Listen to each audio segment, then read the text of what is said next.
Group at LPT Realty, and this is Charlotte Market Buzz, your daily news source for all things Charlotte real estate. Sometimes we talk about the state, sometimes we talk about what's going on nationally. We're going to talk a little bit about that today, but it's Cinco de Mayo. Happy May 5th. Yesterday was May the 4th be with you. I have a nephew that was at a May the 4th be with you party. So for all you Star Wars fans out there, I hope you had a good day.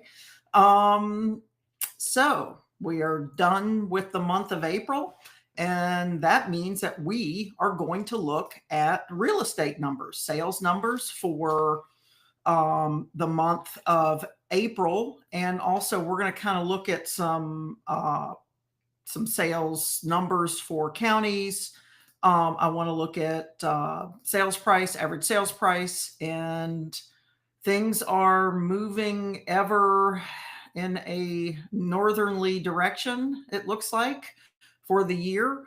And I don't know. I'm really excited about what's happening in our market. I don't think our market's bad for our buyers and sellers. It is a challenging market because you have to have some skill when it comes to you have to have some skill when it comes to pricing. You have to really be intentional with that pricing. I've got a house right now that is a problem, and part of the reason it's a problem is because my client has not wanted to be like he wanted to price the house, and that's a that's fine. The problem is when you price your home and you don't price it appropriately, you're always chasing the market.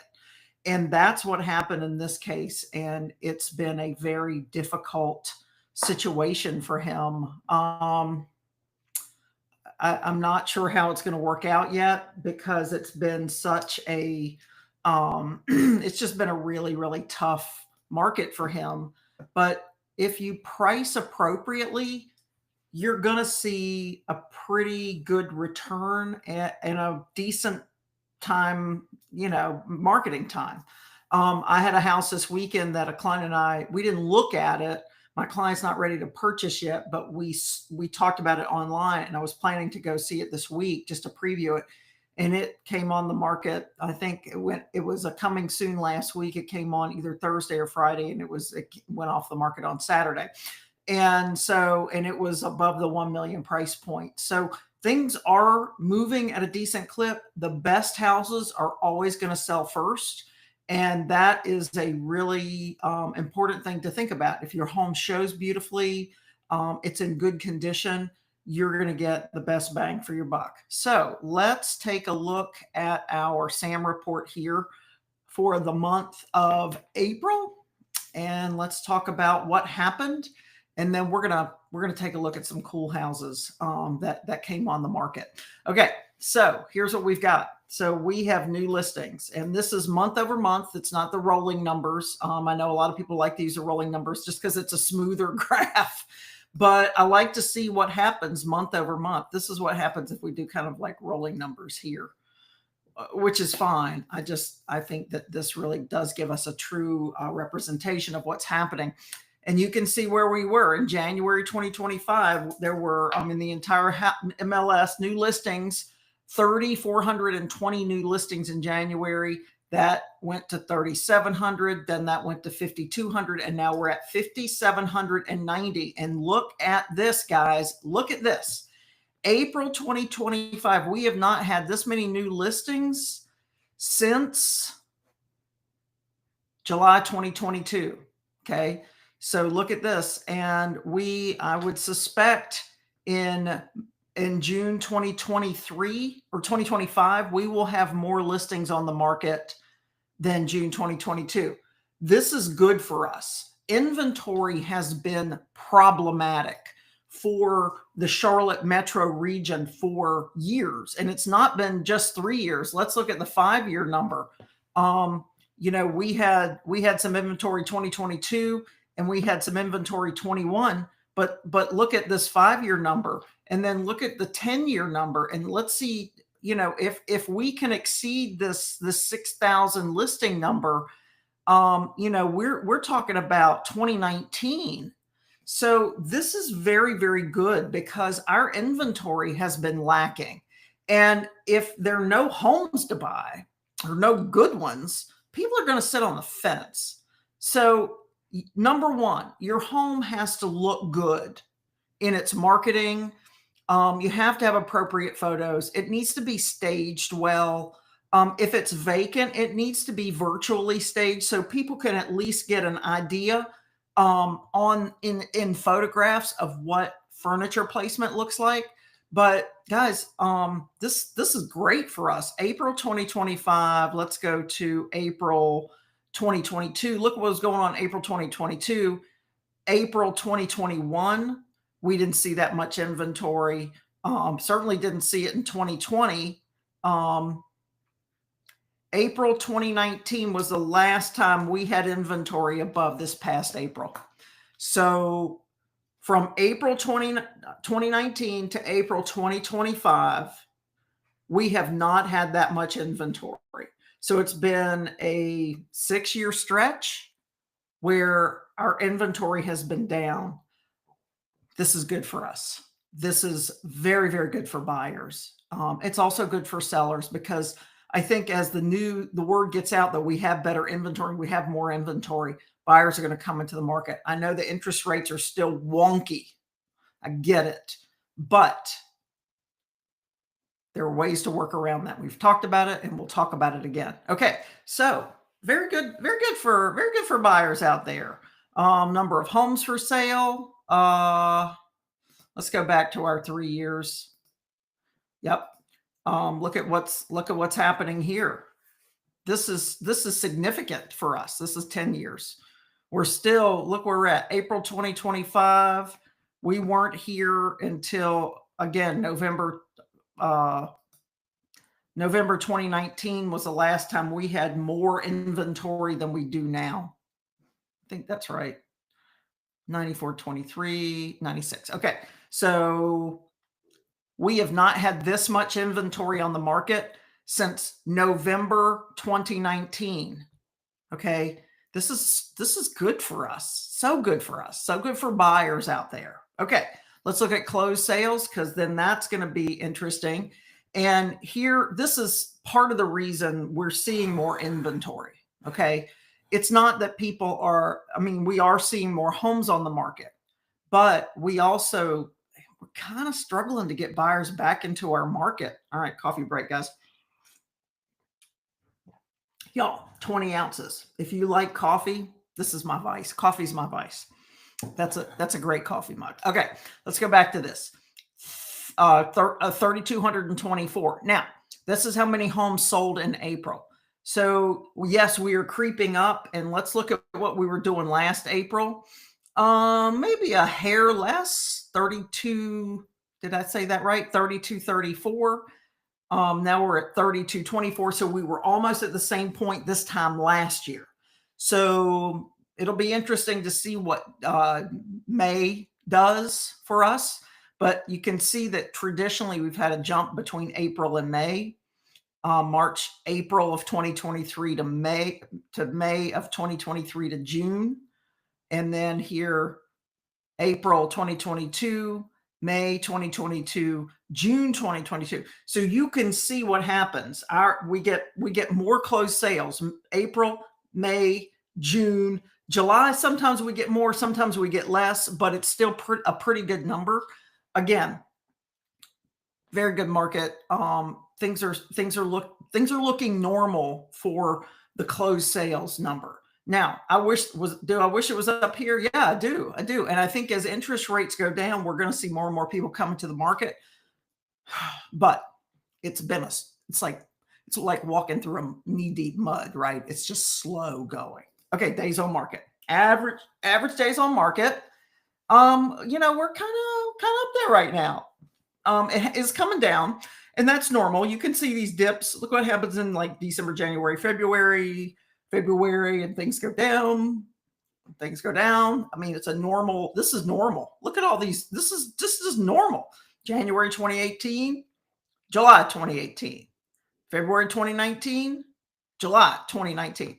So this is common to see our day on market go down as we go through the summer months.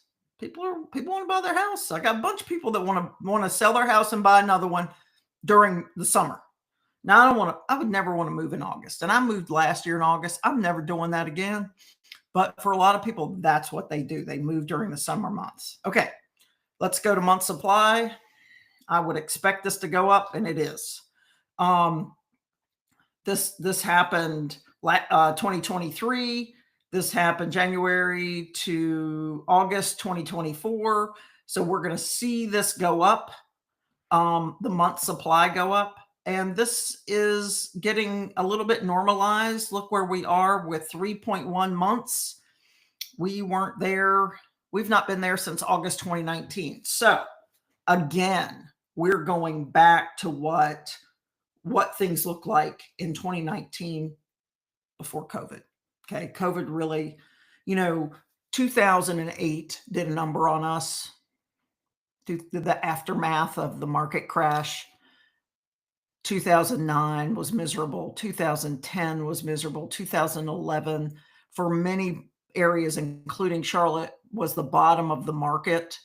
And then things started getting better in 12, 13, 14. But I'm telling you, we took it on the chin during COVID in the real estate market. Yeah, it was a very strong market for realtors. It was a very strong market for sellers, and it was a miserable market for buyers. So having this kind of normalized, going through this dip and coming back out of it, this is good for a buyer. Okay, let's look at sales prices though, because this ain't so good for buyers. Now, look at the 10-year trend here. 10-year trend has been, it's down in the winter, it comes up in the summer. Down in the winter, up in the summer. Down in the winter, and then you see in 2019, things start, like, we've always been in a market where the prices kind of gone up a little bit every year. Like here, June 2015 was 255, 229, and here was 272, and then we were at 282, and then they were at 300, and then we went to 2019, and that was 324, and then what the heck happened? Okay, so 2020 COVID hit. So the market kind of shifted a little bit. People kind of got locked down for a while, right? And then August, we had a big month. September, we had a big month. December, we had a big month. And then we went through this similar situation, but 2021, you look at where pricing took off, okay? We went from August 2020, an average sales price of 366 to June of 2021, almost a $70,000 increase in less than a year. Okay. And then we did this again, June 2021 to June 2022. We went from 431 to 496, another 70,000. And then we went June 2023, I would say about the same. And then 2024, we went to 533. So we went from 495 to 533. So that was about a $40,000 increase. And then look at where we are now. We're in April 25. April 24, we were below this. Okay. So we'll have to take a look at what the sales price looks like, but I would suspect our sales price is going to be up pretty close to that May 24 number, if not higher. So we'll just kind of take a look at it because, let's face it, these homes aren't getting any cheaper. I wish that they would. I wish that we could get them back down some. And pricing is so, so, so important. However, in this market, in this part of the world, pricing is not going down a lot. Okay. Price per square foot is also something that we take a look at. And you can see that this upward trend, here we were clicking along normally, until like May 2020, and then things took off and they've been taking off since. So this is April 2024. Average price per square foot was $232 a square foot. April 2025, $238. So there's a little bit of a difference, not a huge difference. We're just going to have to take a look and see what happens in May and June. Now, percent of original price. This is important if you're getting ready to put your house on the market. Because in April, buyers are getting, or sellers are getting 96.3% of list. Okay. Let's look at what happened in April of 2024. They were getting 96.7. So that's gone down just a hair, not a lot, but April, May, buyers or sellers are getting 97% last May. We'll just have to see what happens. I would suspect that to be somewhere close to that number. We'll just take a look next month. And then, my favorite, showings to pending. Now, what does this mean? This means how many showings does it take once a house goes on the market to come off the market, to be under contract? How many pairs of feet, so to speak, how many showings do you need to get to a contract? And right now we're sitting at 12 on average. This time last year, 24, we were at the same. So this is what we're going to be dealing with. I would suspect this to not go up any right now, but we'll just, again, take a look at the market. This has been a very interesting market for all of us. I'm learning so much about just kind of what's happening and what's the market doing month over month. But I did want to talk about a few houses that have come on the market in May or April, and I want to talk a little bit about like some of the upper ones because everybody thinks those are fascinating. And then I want to kind of look at our average price point and see what's out there. So our average price point, our average sales price for April in the region that we look in the Charlotte region is $521,000. Okay, so we're going to look at homes in the 520s, and let's take a look at what we're dealing with. But let's look at some fun ones first. Okay, so here's a fun one. Okay, this is a house that's in Union Grove. Okay, that's in Iredell County, and this is a 758 acre ranch. It is a absolutely stunning piece of property, and I am a big fan of property. I don't know about you, but that looks like a garden to me, or a vineyard or something, and I'm a big fan of that as well. It looks a little bit like an event center to me. Now, maybe I'm wrong. Let me take a look and see what the listing says, because there are a bunch of parcels with this. This is a private family farm, sportsman's paradise. There is a main lodge, a caretaker's quarters, 2 guest cottages, garden prep house with commercial freezer, etc. This looks like an event center to me. It's exactly what this looks like. It's not a horse facility. You could do hunting here, I'm sure. This is a spectacular piece of property, and I'm curious if it is being sold.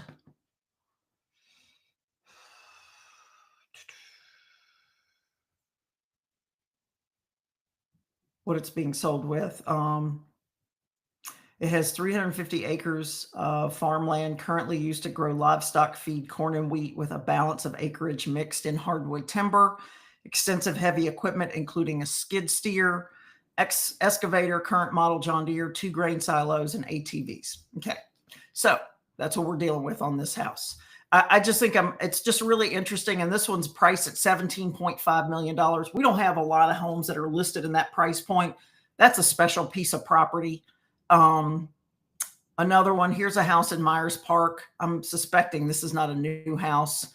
This home was built in 1920. I love these houses, on 0.7 acres in Myers Park. Also a spectacular piece of property. Different house, completely different house. But in Myers Park, This is a 5,900 square foot home. This is a big house. This is on Queens Road. It's a busy road. I've driven by this house maybe 1,000 times. I absolutely love when people preserve these old sinks. And I just think there's a lot of character in these older homes. And obviously this house has been completely renovated over time, and it certainly does show for $4.5 million, and it was listed April 3rd. Okay, so now let's go to our average sales price of 520, and this is going to take me a minute to get there, but let's take a look at this. We're at 700s. We're almost there, guys.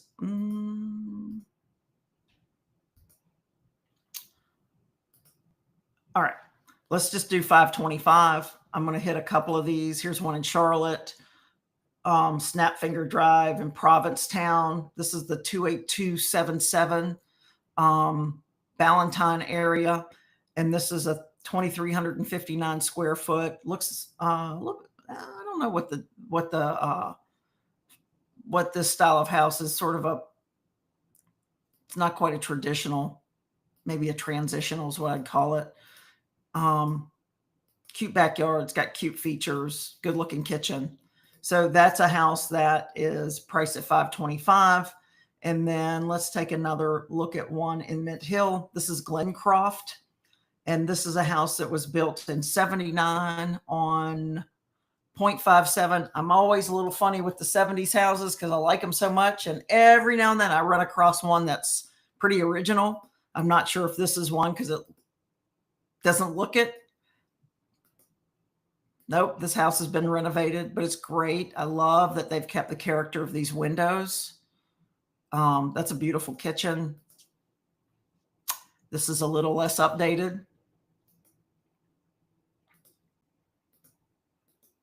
2,514 square feet. Mint Hill's got one of the highest rated elementary schools in the county of Mecklenburg. So if you're looking for a house in Mint Hill, and look, they have a separate screen porch. How cute is that? What a pretty backyard. All right, so there's a house that's priced at 525. And let's take a look at one more in another county. Let's go over to Statesville. There's definitely a price difference. This is a house built in 1941. Also love these homes. 0.6 square feet. This is a $525,000 home as well. Doesn't look like it has a garage, but let's take a look. This looks like it hasn't been changed a lot, which I love. Man, what a great house.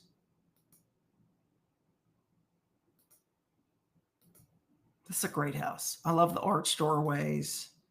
Does look like it's had some door replacements. This kitchen looks like it was done in the 90s or early 2000s. It could use a zhuzh, that's for sure, but it's not bad. That could use a little loving. I love these built-ins in the closet. What a great house. These rooms, or these houses, I find have really, really good space in the rooms. And then you have these bathrooms. Now, look, I don't know how you feel about these. I love these original fixtures. And maybe it's because this is what I grew up with. Although I kind of did grow up with this. But, you know, this is an amazing testament to this older tile and these older fixtures that are still there after, you know, this house was built in the, 1941. Like, this house was built during World War I or World War II. And here we have these beautiful bathroom fixtures that are still standing the test of time and look fabulous. So, I mean, these are tough houses. They were built well. They look great. Even if they're the original bathrooms, there's not a lot you have to do if you don't want to. This looks like a basement. That's definitely a basement. Great big deck off the back. Couple of screen porches. I do think this is a cool design of a home. and a pretty backyard. There is some parking in the back, which is great. There's a ton of parking in the back. And what a beautiful house. So there's where your money can go if you're in the 525 market. We'll just take a look this time next month and see where the markets are heading. But for the moment, I'm really, really encouraged by what we're seeing. We're not seeing anything unusual with pricing. We're not seeing anything above the norm when it comes to day on market or showings from list to under contract. We're seeing some homes sell quickly. And again, pricing is so important in this market. So that's all I have for you today. I hope that you have a fabulous Monday. I know Mondays are not everybody's favorite day, but you got to start the week so you can end the week. So I hope you have a really good day. Next week is Mother's Day, next weekend, and a lot of college graduations, including my own child's graduation. So I will try not to be a crazy person this week. Until then, if you would like to catch up with my newsletter, charlottemarketbuzz.com, CLTMARKETBUZZ.com. You can sign up for our newsletter. It goes out every Thursday. Shoot me a text if you have any questions about the market, 704-617-0847. And I will see you tomorrow at 9:30 a.m. sharp. Have a great day. I'll see you soon. Bye.